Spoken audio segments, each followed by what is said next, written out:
짱구는 5살 때 자폐증을 앓게 됩니다. 그 말은즉 4살까지는 평범한 아이였죠. 사건은 짱구의 어머니인 복미선이 짱아를 낳으면서 죽는 시점에서 발생합니다.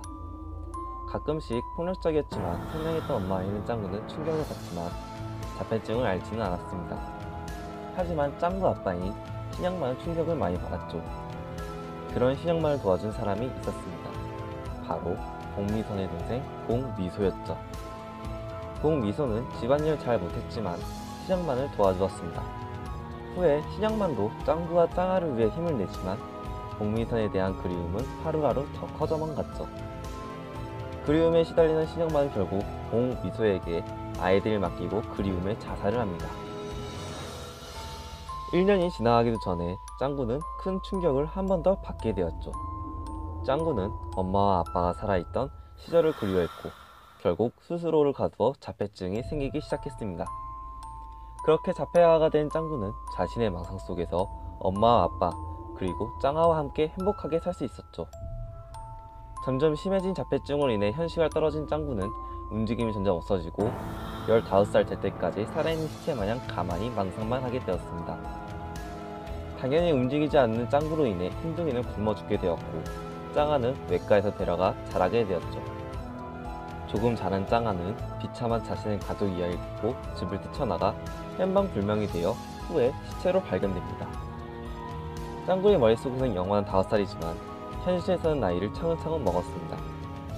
짱구와 짱아를 돌보던 복미소의 반대에도 불구하고 외과와 친가는 짱구를 15살이 되도록 정신병원에 입원시키고 짱아만 외과에서 데려가 키운 것이죠.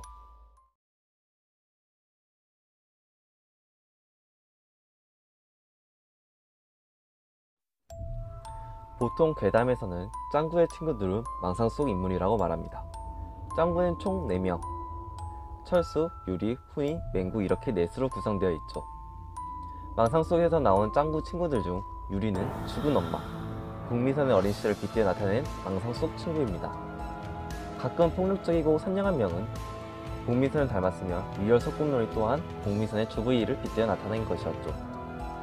죽은 엄마와 놀고 싶은 마음에 복미선이 5살 유리로 등장을 한 것입니다. 또 리얼 소꿉놀이에서 많은 남편 역할을 한 훈이는 자살한 아빠 신영만의 어린 시절을 빗대어 나타낸 망상 속 친구입니다.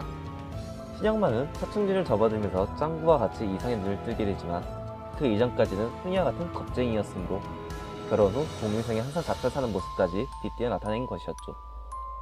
이 역시 자살한 아빠와 놀고 싶은 마음에 신영만이 5살 훈이로 등장을 한 것입니다. 다음은 맹구입니다. 가끔씩 5살 같지 않은 어른스러움과 현실을 깨닫는 조언 등 알 수 없는 캐릭터를 알고 있습니다. 하지만 맹구는 짱구의 또 다른 자아, 즉 현실에서의 짱구 모습을 빗대어 나타낸 망상 속 친구입니다. 자신의 망상 속에 살고 있는 5살 짱구가 아닌 현실을 알고 있는 현실 짱구인 것이죠. 현실을 알고 있는 짱구, 즉 맹구는 짱구를 지켜보는 일을 주로 합니다. 현실보다는 망상 속이 행복한 것을 알고 있기 때문이죠. 그래서 맹구는 짱구를 지켜보기 위해 멍하니 있는 일이 많으며 불을 수집하여 짱구를 위해 기도하는 일이 많습니다. 마지막으로 뜨는 망상 속 인물이 아닌 실존 인물이었습니다. 과거형인 이유는 짱구가 자폐증을 앓기 시작하면서 철수가 짱구를 떠났기 때문입니다. 그래서 철수가 짱구에게 제일 친한 친구였기 때문에 귓바람을 불거나 놀리는 수준이 남달랐죠. 만화를 보실 때 철수에게 집착하는 짱구의 모습 또한 볼 수 있었죠. 그것은 떠나버린 철수를 붙잡고 싶은 마음이 빗대어 나타낸 것이며 철수가 짱구를 싫어하는 모습도 실제로 철수가 짱구를 떠난 것을 빗대어 표현한 것입니다. 현실에서 떠난 철수와 놀고 싶은 마음에 망상 속의 5살 철수로 등장을 한 것입니다.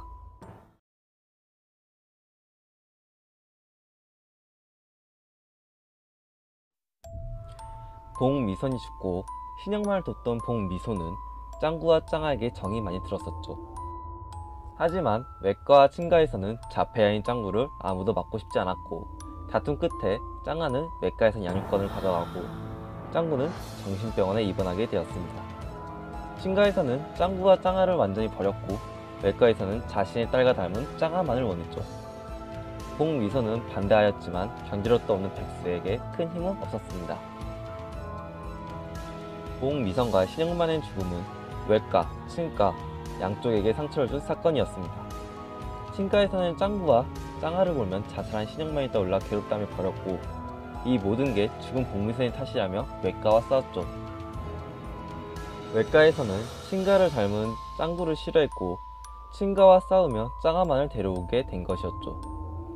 유일하게 자폐아인 짱구에게 신경쓰던 복미선은 시간이 흘러 짱구가 15살 될 때까지 병분안을 깠습니다. 하지만 발전이 없는 짱구에게 복미소는 지치고 말았죠. 외과에서의 압박과 짱구의 병원비에 대한 부담으로 인해 복미소마저 짱구를 버리고 말았습니다. 15살이 된 짱구는 결국 고아시설로 가게 되었지만 결국 성인이 되면서 사회로 버려지고 맙니다. 그렇게 짱구는 노숙자 같이 살아가게 되었죠. 괴담은 어디까지나 도시전설 같은 현실성을 둔 괴이하거나 무서운 이야기일 뿐 실화가 아님으로 참고 바랍니다.